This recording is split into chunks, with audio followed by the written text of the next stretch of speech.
दोस्तों good morning. वापस एक बार से आपका सबका स्वागत, अभिनंदन। कमेंट्स दिखाइए जरा जल्दी से। कमेंट्स दिख नहीं रहे अभी फिलहाल, तो आप लोग आनंद ले रहे होंगे। संविधान संशोधन, इतने सारे संशोधन की क्लासेस को आपने अटेंड कर लिया पिछले 6-7 घंटे से कि अब आपकी खुद की एक इच्छा होने लग गई होगी कि अभी जाऊं और मैं एक संविधान में और खुद अपनी तरफ से संशोधन कर लूं। इतनी सारी प्रक्रिया, इतना डिटेल में पढ़ा।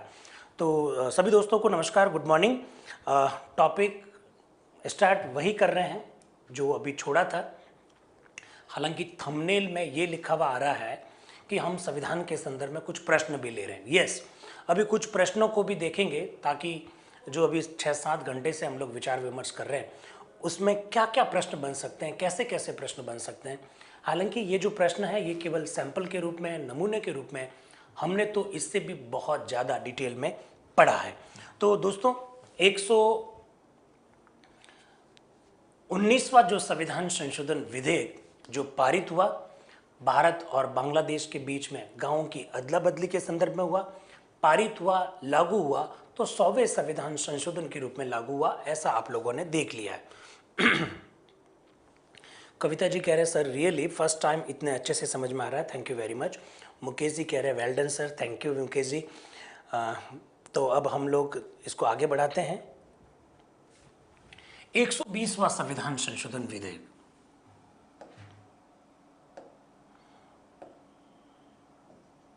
एक 120वां संविधान संशोधन विधेयक, 120वां संविधान संशोधन। दोस्तों डॉक्टर मनमोहन सिंह जी देश के प्रधानमंत्री थे। वर्ष 2014 तक आप लोग जानते हैं कि डॉक्टर मनमोहन सिंह जी ही प्रधानमंत्री थे। ये बिल लोकसभा में रखा गया था। अब किस तरह से बिल उड़ते हैं, किस तरह से बिल समाप्त होते हैं, निरसित होते हैं, रिपील्ड होते हैं, ये सब बातें समझने की आवश्यकता है। तो 120वां संविधान संशोधन विधेयक क्या था उसको जरा देखिएगा। एक्चुअली में आपके कोर्ट्स में है, सुप्रीम कोर्ट और हाई कोर्ट्स, बहुत डिटेल में हम लोग आगे विस्तार से चर्चा करेंगे, पर थोड़ा सा हिंट अभी आपको दे देता हूं। सुप्रीम कोर्ट व हाई कोर्ट्स में न्यायाधीशों की जो नियुक्ति है, वो जो सिस्टम है, उस सिस्टम को कहा जाता है कॉलेजियम। अब आप मुझसे प्रश्न मत पूछ लेना अभी से हाथों हाथ कि कॉलेजियम क्या होता है। कॉलेजियम हम लोग अलग से पढ़ेंगे। न्यायाधीशों की नियुक्ति का जो सिस्टम है उसे हम लोग क्या कहते हैं, कॉलेजियम। डॉक्टर मनमोहन सिंह जी की सरकार ने 120वां संविधान संशोधन विधेयक लाया, लोकसभा में लाया। और क्यों लाया? सुप्रीम कोर्ट और हाई कोर्ट के जजेस की नियुक्ति का ये जो कॉलेजियम सिस्टम था, इस कॉलेजियम सिस्टम को समाप्त करें और उसकी जगह पर एक नया सिस्टम स्थापित करें जिसका नाम होगा न्यायिक नियुक्ति आयोग। अर्थात सुप्रीम कोर्ट के और हाई कोर्ट के जजेस की नियुक्ति न्यायिक नियुक्ति आयोग की अनुशंसा पर राष्ट्रपति द्वारा की जाएगी। इस प्रकार का प्रावधान करने के लिए ये 120वां संविधान संशोधन विधेयक लाया गया। ठीक है, तो इसको थोड़ा सा देख लीजिएगा। 120वां संविधान संशोधन विधेयक सुप्रीम कोर्ट और हाई कोर्ट के जजेस की नियुक्ति की प्रक्रिया जिस सिस्टम से होती है वो है कॉलेजियम। अभी प्रश्न मत पूछना कॉलेजियम के बारे में, क्योंकि आगे अपने कोर्स में आगे पढ़ेंगे। इस कॉलेजियम व्यवस्था को समाप्त करने, उसकी जगह पर न्यायिक नियुक्ति आयोग की स्थापना करने के लिए लाया गया। प्रावधान यह किया गया कि न्यायिक नियुक्ति आयोग की अनुशंसा पर राष्ट्रपति जजेस की नियुक्ति करेंगे। भारी विरोध हुआ इस बिल का, लोकसभा में भारी विरोध हुआ। इस वजह से लोकसभा में यह बिल पारित नहीं हो पाया। दोस्तों वर्ष 2014 में लोकसभा भंग हो गई, डॉक्टर मनमोहन सिंह जी सत्ता से बाहर हो गए और लोकसभा जैसे ही भंग हुई तो ये 120वां संविधान संशोधन विधेयक भी क्या हो गया, समाप्त हो गया। लोकसभा में लाया गया, इस वजह से समाप्त हो गया। यहां तक ठीक है? हाँ, तेज सिंह जी एकदम सही कह रहे हैं। कौन से ईयर में लाया गया? 2013 में लाया गया था। 2013 में बिल लाया गया था और 2014 में लोकसभा भंग हो गई, ऐसा वसु पूछ रही है, तो मैंने उनको जवाब दे दिया है। ठीक है, अशोक जी, आपकी टेक्निकल टीम आपका प्रॉब्लम को देख लेगी, रुक रुक के चल रहा है वीडियो। तो चलिए, 120वां यहाँ क्लियर। अब आते हैं हम लोग 121वां संविधान संशोधन विधेयक। मोदी जी देश के प्रधानमंत्री बन गए 2014 में। 2014 में मोदी जी प्रधानमंत्री बनते ही, मई 2014 में मोदी जी प्रधानमंत्री बनते ही, ये थोड़ा सा ढंग से बता देता हूं, अगस्त 2014 में 121वां संविधान संशोधन विधेयक लाया। क्यों लाया? सुप्रीम कोर्ट और हाई कोर्ट्स के जजेस की नियुक्ति का, वही जो कॉलेजियम सिस्टम है, इस कॉलेजियम सिस्टम को समाप्त करके नेशनल जुडिशियल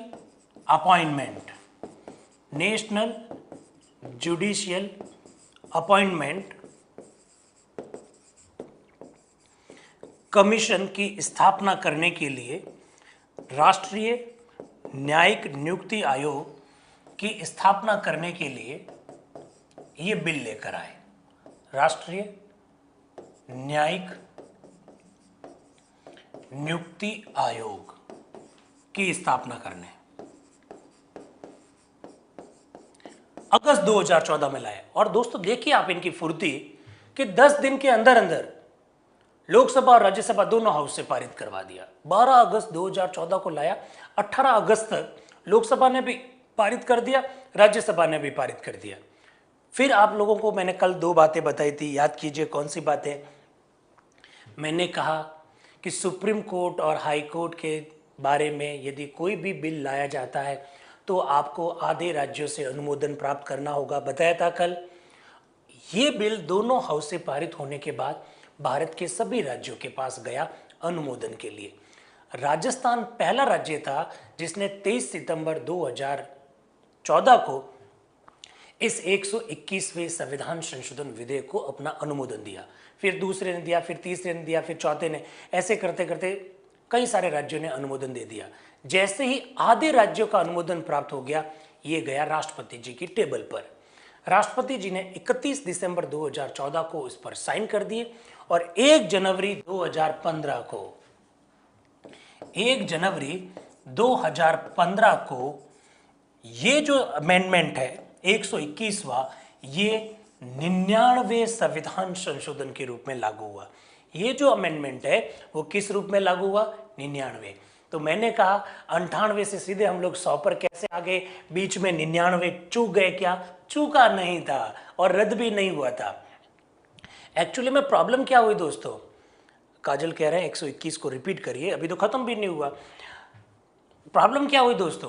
प्रॉब्लम ये हुई दोस्तों कि 119वां संविधान संशोधन विधेयक 2013 में लाया, पारित हुआ 2015 में। 121वां संविधान संशोधन विधेयक 2014 में लाया और पारित भी कब हुआ? 2014 में।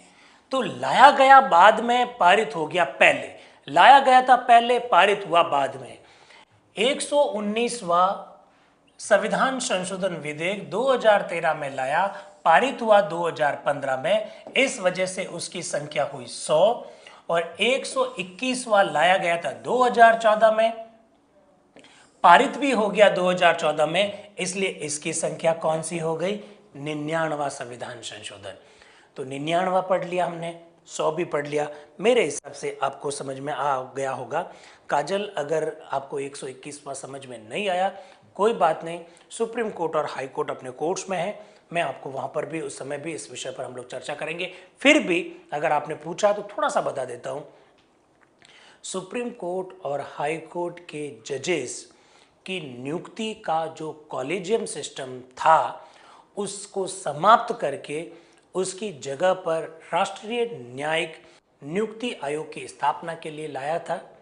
पारित हो गया, लागू हो गया 99 के रूप में, लेकिन बाद में इसे सुप्रीम कोर्ट में चैलेंज किया गया और सुप्रीम कोर्ट ने इसे वर्ष 2015 में रद्द कर दिया। भारत के संवैधानिक इतिहास में ऐसा पहली बार हुआ कि किसी संविधान संशोधन को कंप्लीटली रद्द किया गया। बहुत ध्यान से सुनिएगा दोस्तों, अगर आप चाहें तो नोट भी कर सकते हैं। 99वां संविधान संशोधन पहला व एकमात्र संशोधन है। 99वां संविधान संशोधन पहला व एकमात्र संशोधन है जिसे न्यायालय ने पूर्णतया खारिज कर दिया, पूर्णतया रद्द कर दिया। एक्चुअली में न्यायालय में चुनौती दी गई कि यह संशोधन संविधान की आधारभूत संरचना का उल्लंघन करता है। सुप्रीम कोर्ट ने कह रखा है कि सरकार के तीनों अंग अलग अलग काम करेंगे और न्यायपालिका स्वतंत्र रहनी चाहिए। 99 के बारे में कहा कि इन दोनों सिद्धांतों का उल्लंघन हुआ, इसलिए इसको समाप्त कर दिया गया। इसको हम लोग आगे पढ़ेंगे। निकिता जी कह रही है कि समझ में आ रहा है।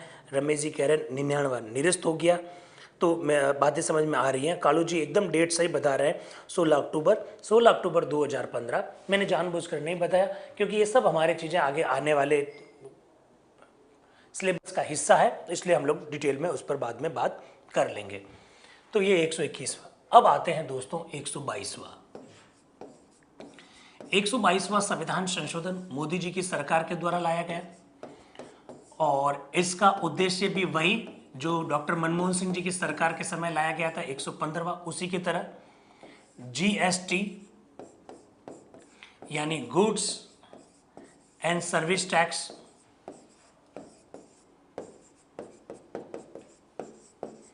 को संवैधानिक दर्जा देना, वस्तु व सेवा कर को कॉन्स्टिट्यूशनल स्टेटस प्रदान करना इसका उद्देश्य था।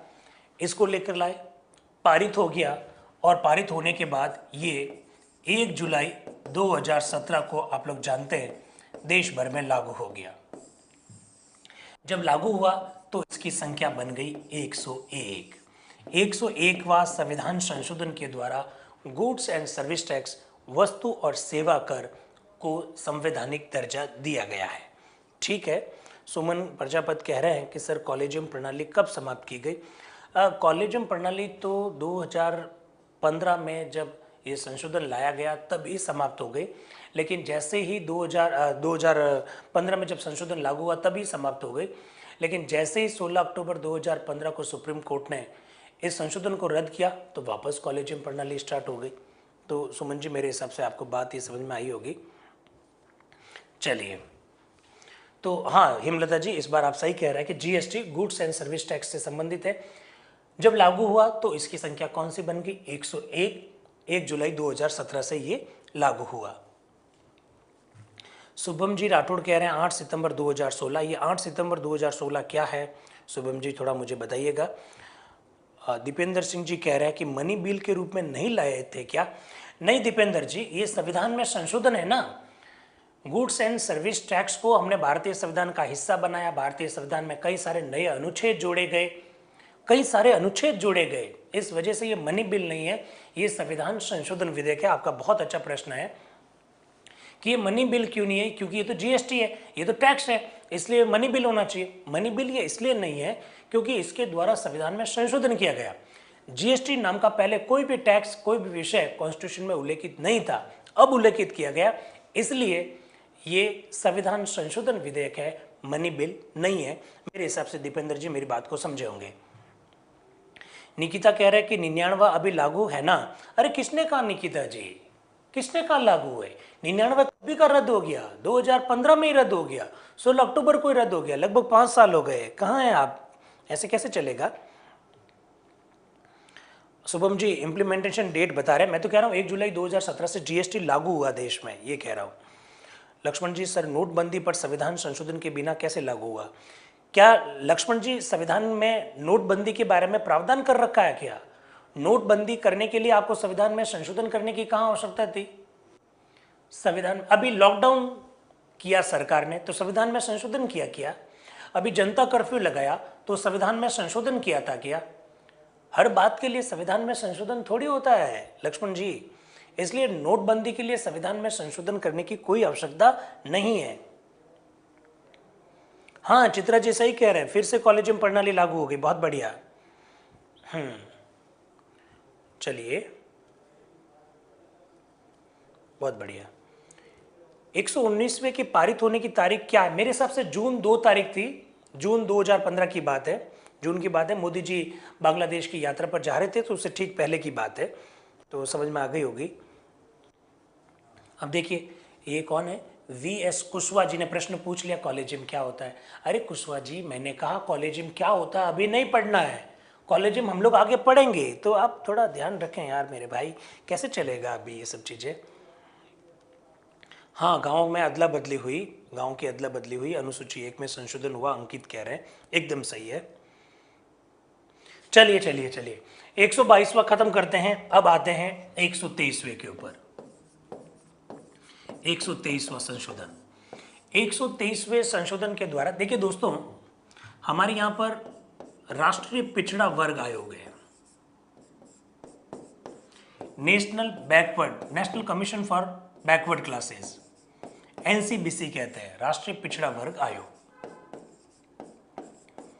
ठीक है, ये आयोग जो है 1993 में स्थापित किया गया, इंदिरा साहनी वाद में जो सुप्रीम कोर्ट का जजमेंट आया उसके बाद इसको स्थापित किया गया 1993 में। ये जो आयोग है दोस्तों, ये स्थापित तो कर दिया, लेकिन संविधान में इसका कहीं उल्लेख नहीं था।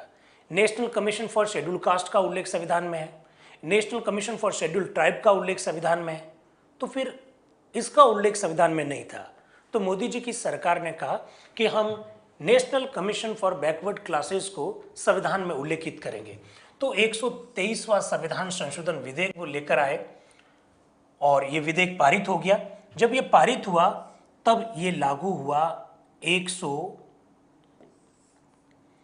कितने हो गए थे अपने अमेंडमेंट, ये लागू हुआ तब बना, इसका नाम बना 102वां संविधान संशोधन। 102वें संविधान संशोधन के रूप में यह देश में लागू हो गया। 123वां संविधान संशोधन विधेयक के द्वारा राष्ट्रीय पिछड़ा वर्ग आयोग को संवैधानिक दर्जा देना था। ये बिल दोनों हाउस से पारित हो गया। पारित होने के बाद ये 102वें संविधान संशोधन के रूप में लागू हुआ। इसके द्वारा भारतीय संविधान में 338 बी नाम का एक नया अनुच्छेद जोड़ा गया और अनुच्छेद 338 बी कैपिटल है, इसका मतलब नया अमेंडमेंट है, तो ये थोड़ा सा ध्यान रखना। सोनू जी कह रहे हैं वर्तमान में इसके अध्यक्ष BL साहनी हैं, ठीक है, बढ़िया बात है, बात करेंगे हम लोग। 2018 की बात है, 2018 में ये लागू हो गया 102वें संविधान संशोधन के रूप में। ये national commission for backward class क्या है ये अलग से हम लोग पढ़ेंगे। हम पूरा आरक्षण जैसा विषय हम लोग अलग से पढ़ने जा रहे हैं। देखिए ये मुकेश जी ने प्रश्न पूछ लिया कि लॉकडाउन कौन से अनुच्छेद में है। मुकेश जी आप कौन से अनुच्छेद में बताइए। अरे मेरे भाई, मेरे मित्र, मेरे बंधु, हर चीज का उल्लेख संविधान में नहीं होता है। लॉकडाउन जैसा कोई शब्द संविधान में लिखा हुआ नहीं है। तो क्या कर रहे हैं, कैसे चलेगा। राजेंद्र जी ने पूछा कि NCBC बिल आया कब। 2017 में आया था, 2017 में आया, पारित होकर लागू हुआ 2018 में। ठीक है, चलिए अब आते हैं 124वें के ऊपर। 124वां संविधान संशोधन विधेयक जिस गति से आया उससे भी तेज गति से पारित किया गया। 124वां संविधान संशोधन विधेयक जनवरी 2019 में आया, जनवरी 2019 में आया। किस उद्देश्य से आया? आया कि सामान्य वर्ग के जो आर्थिक दृष्टि से जो पिछड़े हुए लोग हैं,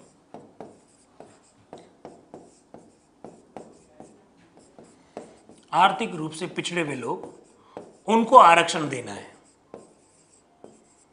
आर्थिक रूप से पिछड़े लोगों को क्या देना है? आरक्षण देना है, रिजर्वेशन। इसके लिए भारतीय संविधान में दो नई धारा जोड़ी गई। एक अनुच्छेद 15 में 15(6) जोड़ी गई और दूसरी अनुच्छेद 16(6) में 16(6) जोड़ी गई।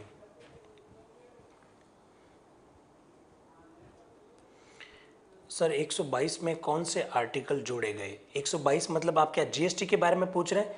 246A जोड़ा, 368A जोड़ा, मैं अलग से इसको जब केंद्र राज्य संबंध के विषय जब पढ़ेंगे तब आपको अलग से इसको बता देंगे।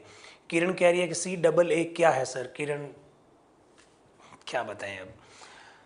अनुच्छेद 15 में 15(6) नाम की धारा जोड़ी, अनुच्छेद 16 में 16(6) नाम की धारा जोड़ी।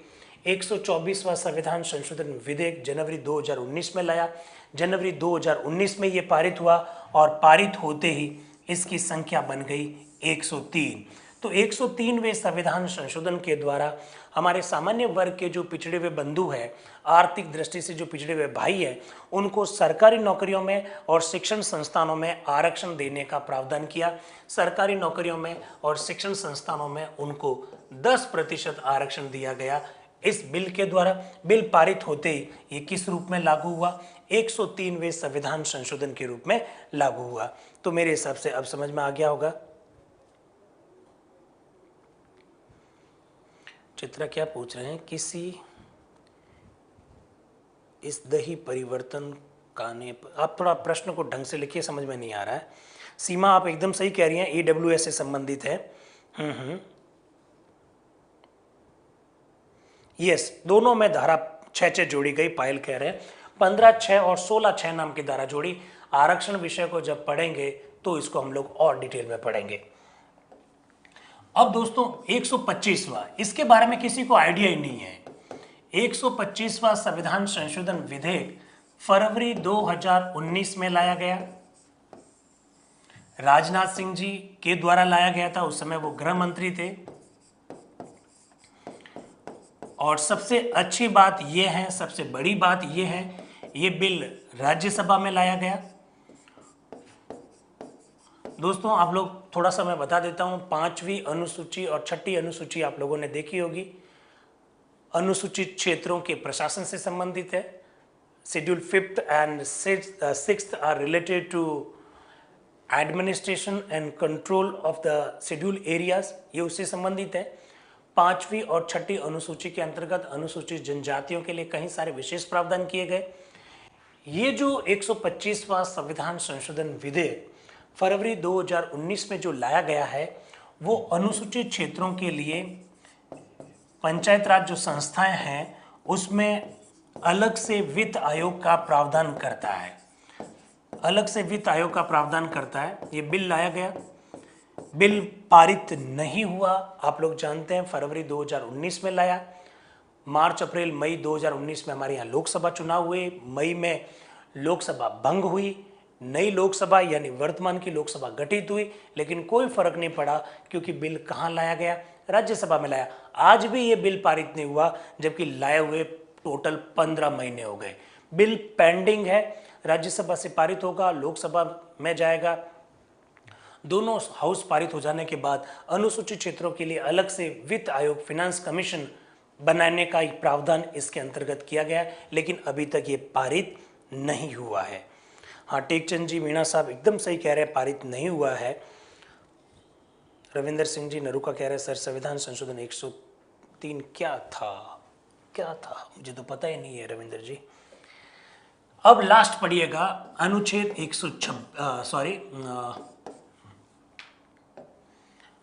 126वां संविधान संशोधन विधेयक। 126वां संविधान संशोधन विधेयक 2019 में लाया गया। क्यों लाया गया?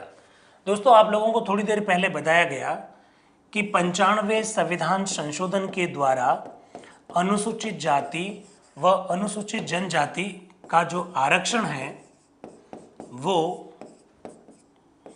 लोकसभा व विधानसभा में SC और ST का जो आरक्षण है वो 70 वर्ष के लिए किया गया था। आपको थोड़ी देर पहले बताया गया था। आप लोग जानते हैं 1950 में अगर 70 जोड़ते हैं तो ये आता है 2020। 25 जनवरी तक के लिए ये आरक्षण था। SC और ST को लोकसभा और विधानसभा में जो आरक्षण दिया गया है वो 25 जनवरी 2020 के लिए था। तो 25 जनवरी की जो डेट नज़दीक आ रही थी उसके बाद फिर आरक्षण समाप्त हो जाता। इसलिए 70 वर्ष का ये जो आरक्षण था, इस 70 वर्ष को बढ़ाकर 80 वर्ष करने के लिए मोदी जी की सरकार ने ये बिल लाया, 126वां संविधान संशोधन विधेयक। 70 वर्ष से बढ़ाकर क्या करना था, 80 वर्ष करना था, इसलिए मोदी जी की सरकार ये बिल लेकर आई।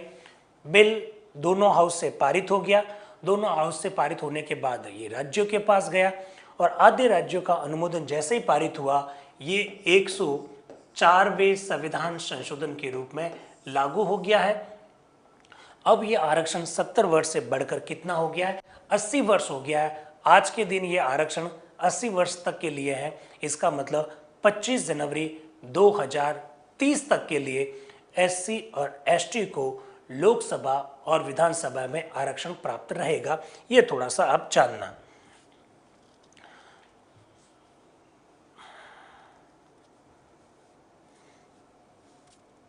विकास 70 से 80 करने के लिए एकदम सही है। एकता क्या कह रही है, प्रिडिक्टेड बाय दिनेश सर आने से पहले ही ऑन यूट्यूब। यस, ऑब्वियसली हम लोगों ने इस विषय पर पहले से बात कर रखी थी, तो बहुत सारे मित्र लोग तो शायद नहीं देखे होंगे वीडियो, तो वो अगर वीडियो देखेंगे तो आपको इस बारे में पहले से मालूम पड़ जाएगा। बढ़ाकर 80 वर्ष किया गया, टेकचंद जी मीणा साहब ऐसा कह रहे हैं। चित्रा जी कह रहे हैं पारित नहीं हुआ। अरे पारित हो गया, दोनों हाउस से पारित हो गया, लागू भी हो गया और उसकी संख्या 104 बन गई है। 10 वर्ष और आरक्षण बढ़ा दिया गया है, ऐसा आप कह रहे हैं। अंकित जी कह रहे हैं कि अगर 25 जनवरी 2020 के बाद आरक्षण के लिए आरक्षण के संबंध में बुलाया जाता है तो क्या संविधान संशोधन नहीं होता, तो इसे 25 जनवरी से पहले ही लाना क्यों पड़ा। अरे संविधान में संशोधन नहीं होता तो 26 जनवरी 2020 के बाद ये आरक्षण समाप्त हो जाता है ना, इसलिए सरकार ने पहले से ही संविधान में संशोधन कर लिया।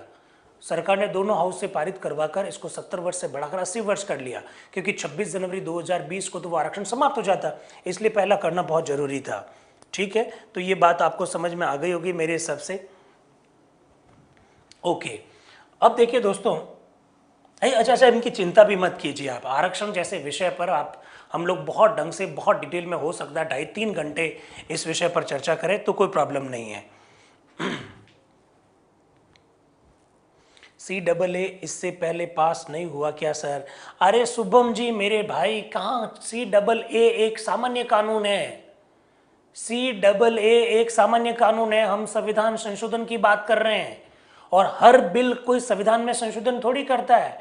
देश में लाखों ऐसे कानून हैं जो साधारण कानून कहलाते हैं, संविधान संशोधन नहीं कहलाते हैं। ऐसे कैसे काम चलेगा शुभम जी। साधारण विधेयक और संविधान संशोधन विधेयक दोनों अलग अलग है, इसको थोड़ा सा समझिए। ओके, निशा जी कह रहे हैं अब संविधान में संशोधन समझ में आ गया। पंकज क्या कह रहे हैं कि कल जो हैदराबाद का फैसला आया पूरे भारत में लागू हो गया क्या।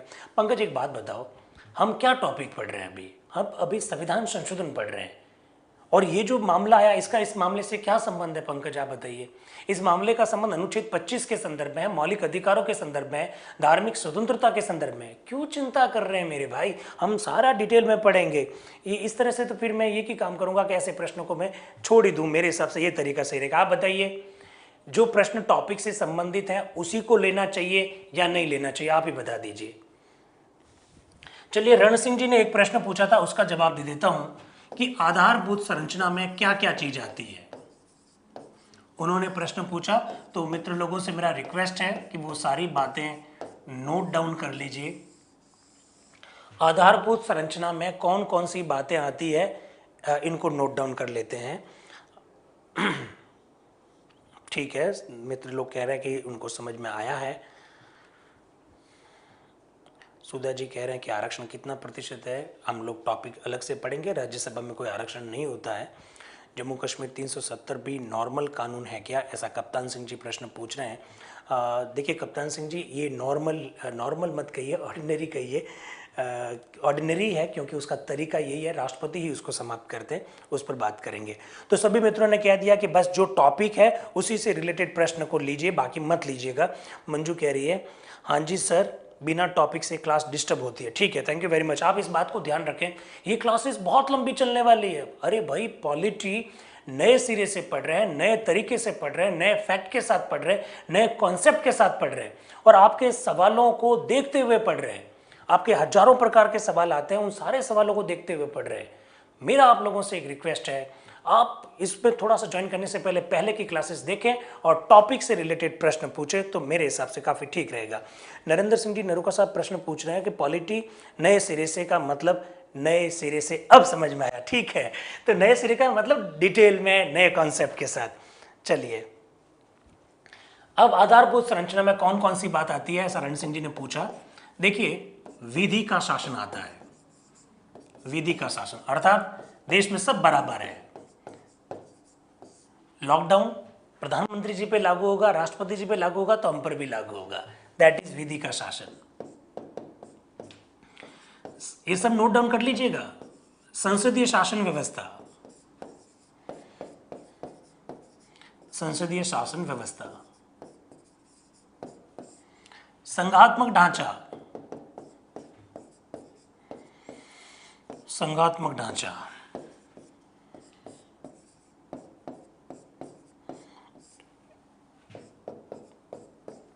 शक्तियों का पृथक्करण, सेपरेशन ऑफ द पावर्स। मैं भी एक तरफ हट जाऊंगा। शक्तियों का पृथक्करण। न्यायपालिका की स्वतंत्रता,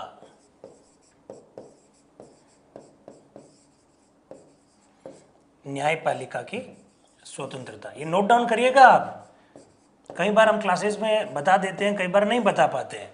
ऑफलाइन क्लासेस में बहुत सारी बातें नहीं हो पाती होगी मेरे हिसाब से, तो आप इनको नोट डाउन कर लीजिएगा।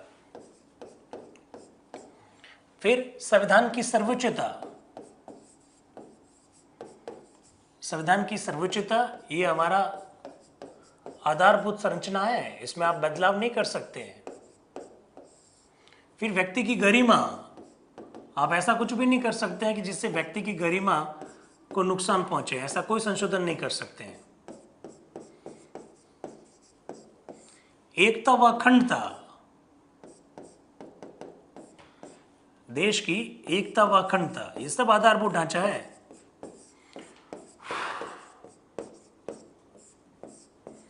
देश की एकता व अखंडता।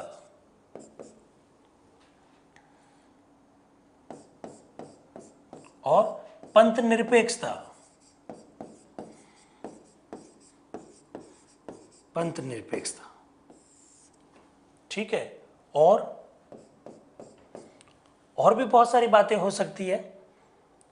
न्यायपालिका की स्वतंत्रता आ ही गया है, विधि का शासन भी आ गया है।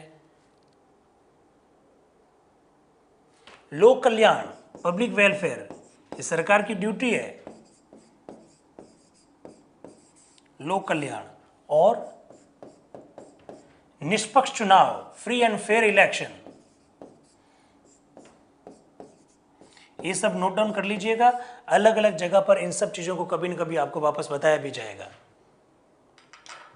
सब लोग नोट डाउन कर रहे हैं ना, ये सब बातें करनी है नोट डाउन।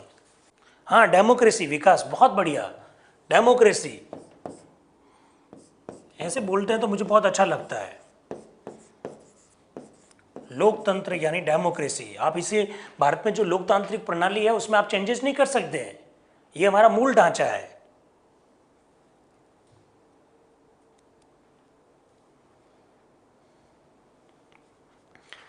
हाँ, तो ये सब चीज़ें ध्यान रखिएगा।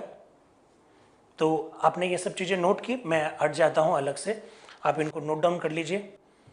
विस्तार से हम लोगों ने बातें कर ली कि संविधान का आधारभूत ढांचा क्या है। अच्छा, एक बात मैं पहले से क्लियर कर रखा है, अगर आप मुझे सुन पा रहे हैं तो मैंने बहुत ढंग से ये बात बता रखी है कि आधारभूत संरचना जैसा कोई शब्द संविधान में लिखा हुआ नहीं है। ये थोड़ा आप ध्यान रखना। मैं कैमरे से इसलिए हटाऊं ताकि आप इन सब बातों को नोट डाउन कर सकें। आधारभूत संरचना जैसा कोई भी शब्द संविधान में उल्लेखित नहीं है, लेकिन कुछ बातें ऐसी है जिसके बारे में न्यायपालिका ने ये कहा कि ये आधारभूत बातें हैं, इनमें अमेंडमेंट नहीं किए जा सकते। देखिए, बहुत अच्छी बात किसने कही है? डूंगर राम जी ने कही है, न्यायिक पुनरावलोकन की शक्ति। बहुत बढ़िया, बहुत बढ़िया। अगर आप लोगों ने नोट डाउन कर लिए हैं तो मैं कुछ पॉइंट्स और लिख दूं क्या? मैं और लिख दूं, नोट डाउन कर लिया है, हरीश जी ने ऐसा कहा है। तो चलिए मैं आगे बढ़ता हूं। सुप्रीम कोर्ट का जो न्यायिक पुनरावलोकन की पावर जो है वो भी हमारा आधारभूत ढांचा है। न्यायिक पुनरावलोकन, ऑब्वियसली एकदम सही कहा।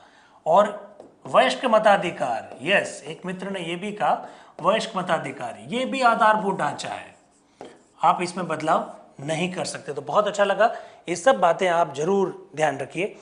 निशा कह रही है सर पानी पी लीजिए, हाँ पानी पी लेता हूँ। गणतंत्र, बहुत बढ़िया, सुरेश जी ने लिखा गणतंत्र, गणतंत्र भी नोट कीजिएगा।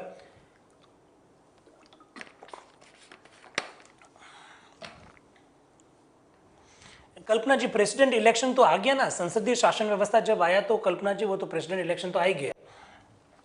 गणतंत्र शब्द नहीं लिखा, रिपब्लिक।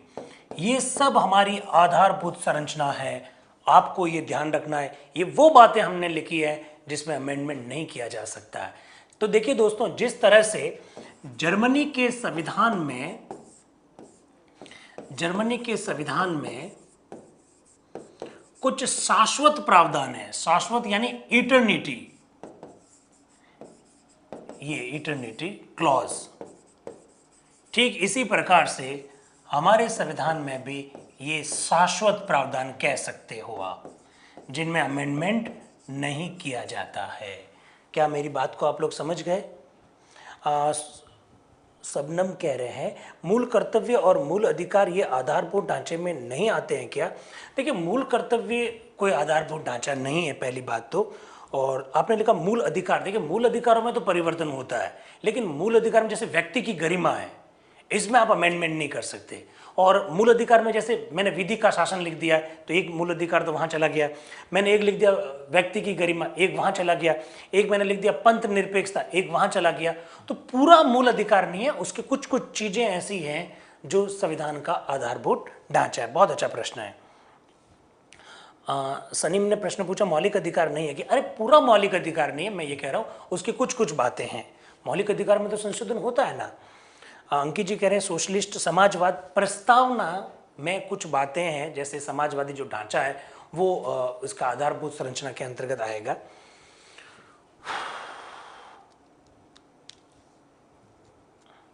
चलिए, ओके। शीला सरिता जी लिख रहे हैं कल्याणकारी राज्य, मैंने लिख दिया है। शक्ति प्रदर्शन, ये भी मैंने लिख दिया। संप्रभुता, जैलोरिया जी ने कहा संप्रभुता, यस, हम संप्रभु है, ये संप्रभुता शब्द भी आएगा जो कि हमारी आधारभूत संरचना है। प्रदीप जी कह रहे हैं इससे संबंधित वाद कौन से? प्रदीप जी, इसके संदर्भ में कम से कम 12 से 15 वाद है।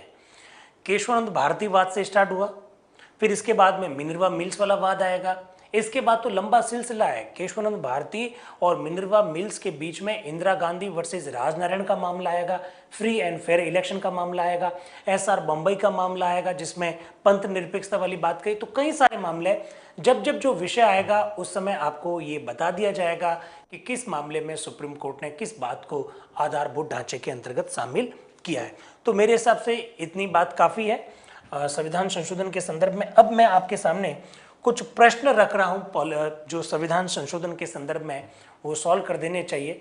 ज़्यादा प्रश्न नहीं है, ऐसे प्रश्न हैं जिनके आप जवाब दे सकते हो। तो मेरे हिसाब से इतनी जो 5-7 घंटे से जब इस विषय पर बात कर रहे हैं, 3 और 2 5 और 1 6 घंटे से जब इस विषय पर बात कर रहे हैं, तो अब थोड़े प्रश्न भी 2-4 प्रश्न भी देख लीजिएगा। कप्तान सिंह जी, मैंने आंसर दे दिया मौलिक अधिकार के संदर्भ में, तो आप देख लीजिएगा। निशा कह रही है कि ऐसी पॉलिटी अब तक नहीं पड़ी है, thank you very much. Gopal Shekhar ji कह रहे हैं कि कोई नवीनतम बात जोड़ी है कि आधारभूत संरचना में? नहीं गोपाल जी, अभी कोई नई बात नहीं आई है।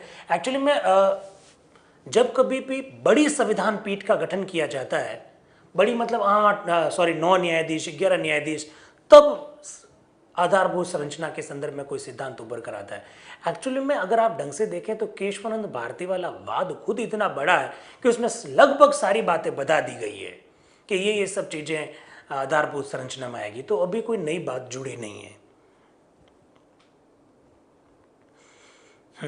तो कुंदन जी, एक वाद का पूरा क्लास करवा दीजिएगा। वाद का क्लास कर लेंगे, आप संविधान संशोधन जो महत्वपूर्ण है उस पर भी चर्चा करेंगे। कभी ऐसा भी कर सकते हैं कि पूरा का पूरा 42वां संशोधन पर एक क्लास ले लें, कभी 44वें संशोधन पर एक क्लास ले लें, ऐसा कभी हो सकता है।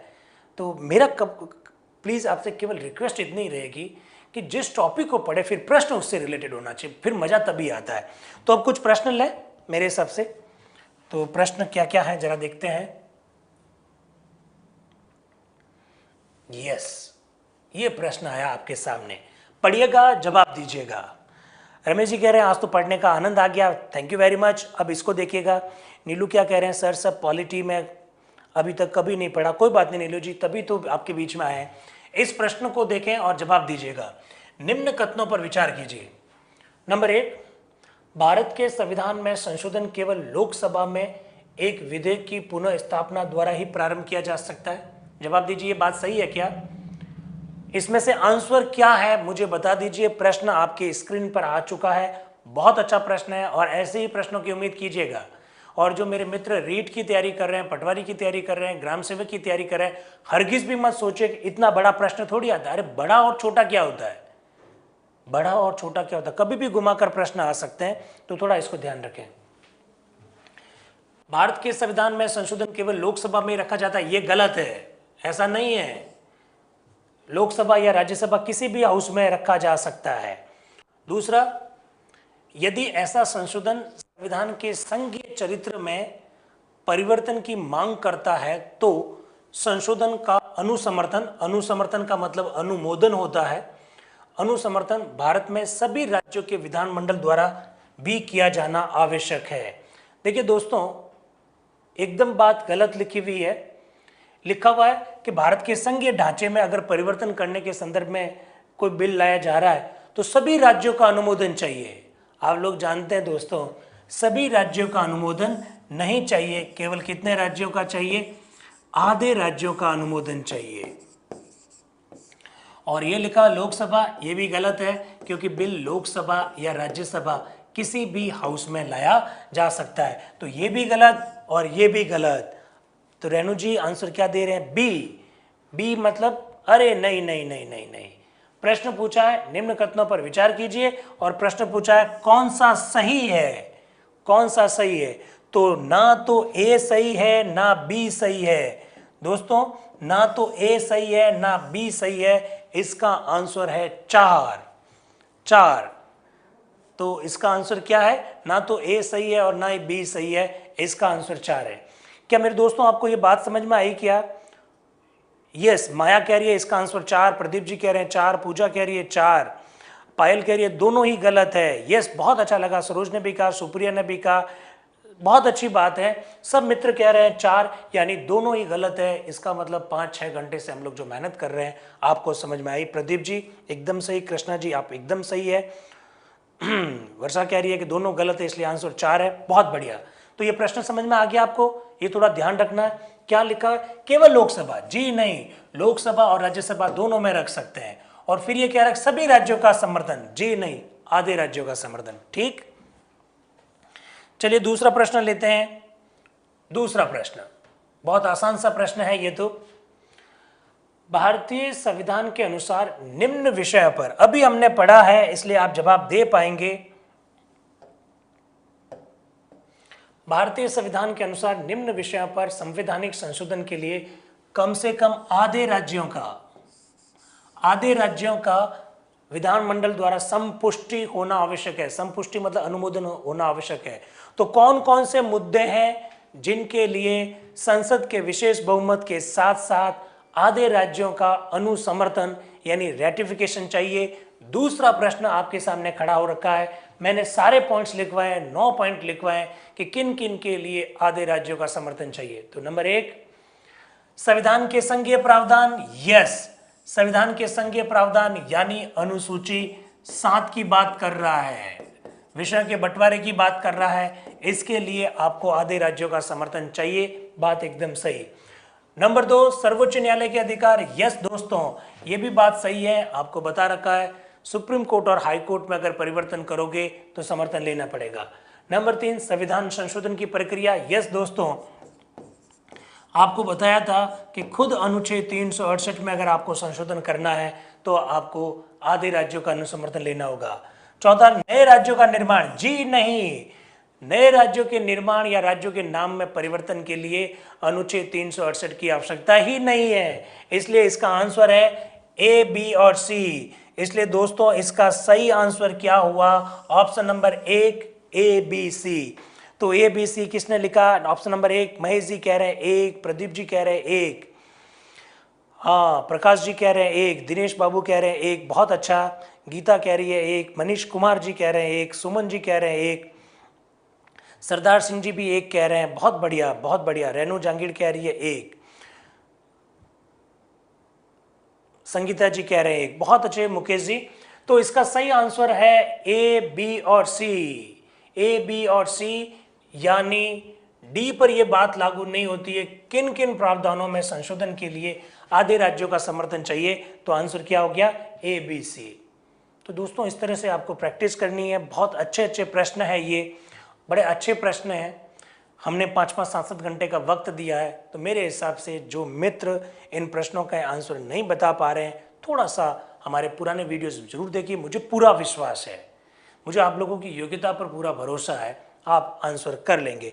तो सारे मित्रों ने जवाब दे दिया, सरवण जी, सुमन जी, सीमा जी सब आंसर सही दे रहे हैं, सुनीता जी, लक्ष्मण जी, सरवण कुमार जी, आंसर 1 है ए बी सी। अगला प्रश्न लेता हूं, अगला प्रश्न आपके लिए।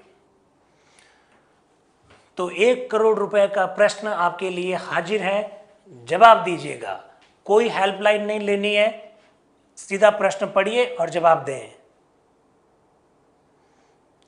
ओके, संविधान संशोधनों से संबंधित निम्न कथनों पर विचार कीजिए। नंबर 1, अनुच्छेद 368 में संविधान संशोधन की 2 विधियों का उल्लेख है।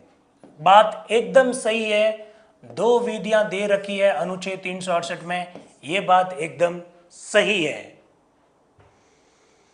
संविधान संशोधन विधेयक केवल लोकसभा में ही प्रारंभ किया जा सकता है। दोस्तों कितना बढ़िया विकल्प दिए हैं, कितने अच्छे प्रश्न बनाए हैं। लोकसभा और राज्यसभा दोनों हाउस में रखे जा सकते हैं बिल, इसलिए कथन एकदम गलत है। दोनों हाउस में बिल लाए जा सकते हैं, आप अच्छी तरह से जानते हैं। तो सुधा जी यस, ये केबीसी की भांति ही है। 1 करोड़ का प्रश्न आपके सामने है, करोड़ रुपया नहीं मिलेगा, करोड़ रुपए की आशीषें आप लोगों को मिलेगी। आप लोगों का जब सिलेक्शन हो जाएगा उसके लिए करोड़ों रुपए की शुभकामनाएं आपको दी जाएगी। तीसरा देखिए, संविधान संशोधन विधेयक पर संसद के दोनों सदनों के बीच विवाद की दशा में दोनों सदनों की संयुक्त बैठक आहूत की जा सकती है। दोस्तों एकदम गलत है, संयुक्त बैठक नहीं बुलाई जाती है, आप अच्छी तरह से जानते हैं। दोस्तों राष्ट्रपति संविधान संशोधन विधेयक पर निषेधाधिकार का प्रयोग नहीं कर सकता, एकदम सही है। राष्ट्रपति संविधान संशोधन के संदर्भ में वीटो का प्रयोग नहीं कर सकता है, आप अच्छी तरह से जानते हैं। 24वें संविधान संशोधन के द्वारा ये प्रावधान किया गया था, तो एकदम सही, 24वां संशोधन के द्वारा ये प्रावधान हुआ था। तो दोस्तों पहला सही है और चौथा सही है, यानी ए और डी। ए और डी कौन से ऑप्शन में है?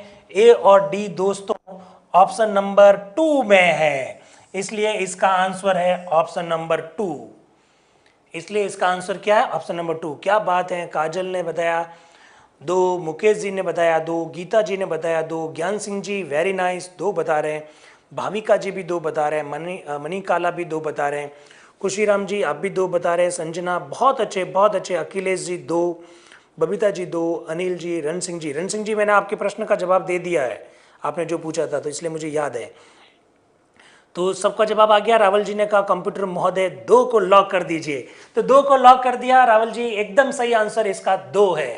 तो अच्छा प्रश्न है, ये भी बहुत अच्छे प्रश्नों में कहलाएंगे। दोस्तों अगर आप इन प्रश्नों को ढंग से समझ पा रहे हैं तो मुझे नहीं लगता कि इससे रिलेटेड कोई आप ऐसा प्रश्न आ सकता है जिसको ना करें।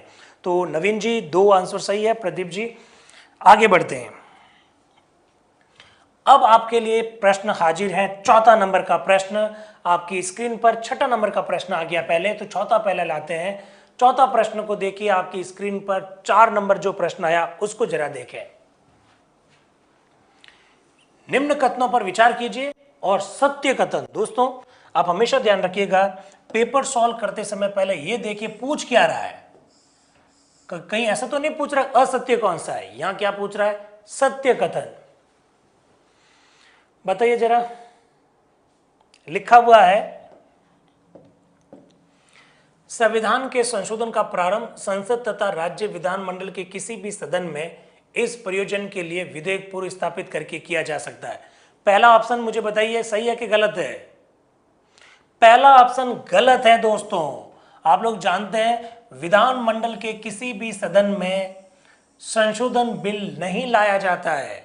हमेशा पूर्व स्थापित करने का मतलब है रखना। बहुत अच्छे प्रश्न बनाए। पूर्व स्थापित करने का मतलब है रखना। बिल हमेशा संसद में रखा जाएगा, राज्य विधानमंडल पर कभी भी पहले नहीं रखा जाएगा। हाँ, कुछ बिल जरूर है जिसके संदर्भ में अनुमोदन लिया जाता है, पूर्व स्थापित नहीं किया जाता है। जो मित्र लोग पूर्व स्थापित शब्द पूछना चाहते हैं उसका मतलब है पहले रखना, यानी इंट्रोड्यूस करना।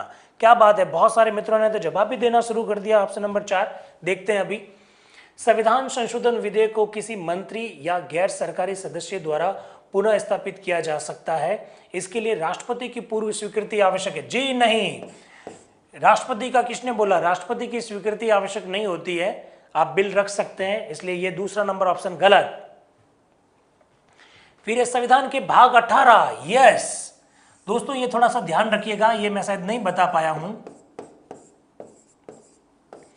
संविधान संशोधन की प्रक्रिया का उल्लेख भाग 20 में है और ये पूछ रहा है 18।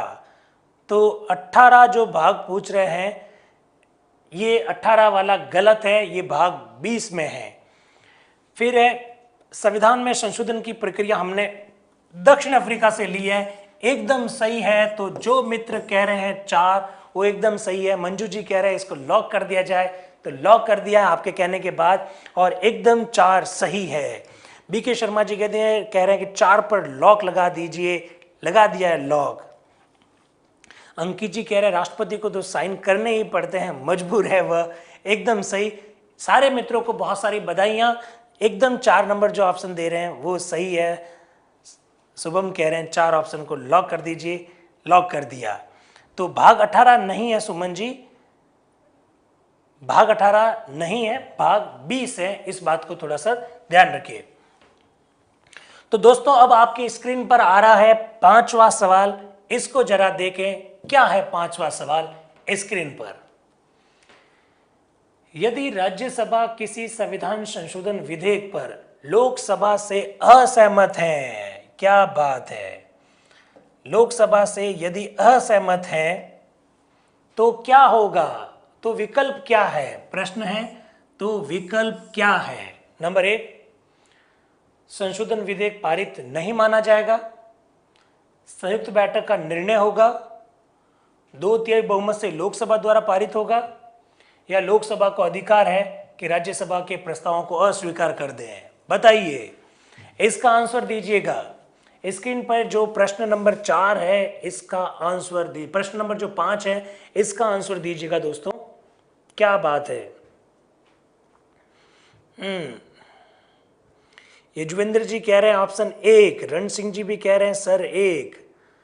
हाँ, very nice. BK Sharma ji कह रहे हैं 1, गौरव सिंह जी कह रहे हैं 1।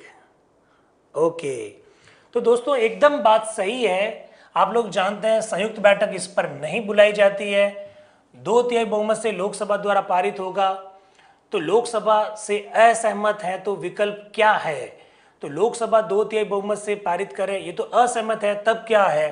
तो असहमत है तो बिल आप लोग जानते हैं कि वहीं पर क्या हो जाएगा, समाप्त हो जाएगा, संशोधन विधेयक पारित नहीं माना जाएगा।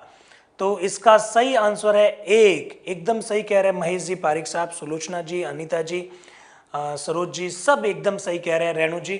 सही आंसर है विधेयक पारित नहीं माना जाएगा। तो मुझे बताइए, ये जो टॉपिक पढ़ने के बाद हम लोगों ने जो प्रश्न जो रखे हैं, अभी 5 आए हैं, 1-2 प्रश्न और रखूंगा, क्या ये प्रयोग ठीक है अपना?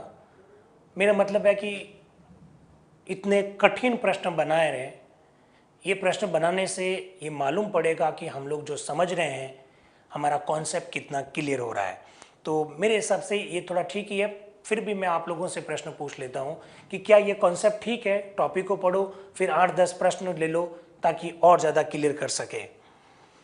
तो गजेंद्र जी कह रहे हैं कि सर 6 को ऑन करिए। ठीक है, 6ठा नंबर प्रश्न आपके सामने स्क्रीन पर लाया जा रहा है, ये लीजिए।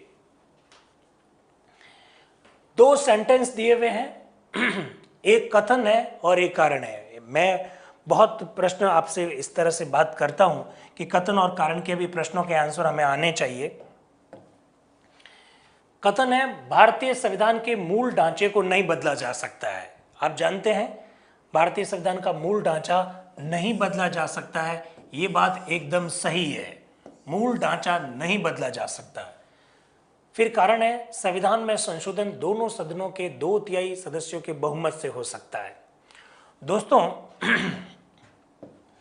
कथन भी सही है, कारण भी सही है, इसमें कोई दो राय नहीं है। मूल ढांचे को नहीं बदला जा सकता है। कविता जी कह रहा है कि सर ये बहुत अच्छा प्रयोग है, तो चलो बढ़िया है, इसको हम लोग कंटिन्यू रखेंगे। सीमा जी भी कह रही हैं, शीला जी भी कह रहे हैं, सुनीता जी भी कह रहे हैं, उर्मिला जी, सुनीता जी चौधरी, पूनम जी, खेत सिंह जी, संतोष कुमार जी, ठीक है हम इस प्रयोग को जारी रखेंगे। शुभम जी भी कह रहे हैं ठीक है, बहुत अच्छा है ये। इसका जवाब दीजिए। भारतीय संविधान के मूल ढांचे को नहीं बदला जा सकता, ये एकदम सही है। फिर संविधान के दोनों सदनों, संसद के दोनों हाउस का 2/3 बहुमत चाहिए, ये भी बात सही है। पर आंसर क्या है? कथन और कारण दोनों सही है और दोनों एक दूसरे की व्याख्या करते हैं। कथन और कारण दोनों सही है पर व्याख्या नहीं करते हैं। दोस्तों, इसका सही आंसर है, मनीष जी ने बता दिया है, इसका सही आंसर है 2। कथन सही है, कारण भी सही है, पर व्याख्या नहीं करते। लक्ष्मण जी 2 बता रहे हैं, वेरी नाइस, बहुत अच्छा। नरेंद्र सिंह जी भी 2 बता रहे हैं, गजेंद्र सिंह जी भी 2 बता रहे हैं, तरुणा जी भी 2 बता रहे हैं, सरिता जी 1 बता रहे हैं, नहीं तेज सिंह जी 1 नहीं है, व्याख्या नहीं करते। दोस्तों, भारतीय संविधान के मूल ढांचों को नहीं बदला जा सकता, इसका इसके साथ क्या संबंध है? इसका इसके साथ कोई संबंध नहीं है, इसका इसके साथ कोई संबंध नहीं है। इसलिए ये दोनों सही तो है पर व्याख्या नहीं करते हैं, इसलिए आंसर होगा 2। अगला प्रश्न स्क्रीन पर आपके लिए हाजिर है, 7वां प्रश्न। एक नया राज्य बनाने में संवैधानिक संशोधन के लिए कैसा बहुमत चाहिए? 7वां प्रश्न हाजिर है। सब मित्रों से निवेदन है 7वें प्रश्न को पढ़िएगा और जवाब दीजिएगा। एक नया राज्य बनाने के लिए कितना बहुमत चाहिएगा? साधारण 2/3, 3/4, 2/3 एवं आधे राज्यों का अनुसमर्थन, या उपरोक्त में से कोई नहीं? आंसर बताइएगा।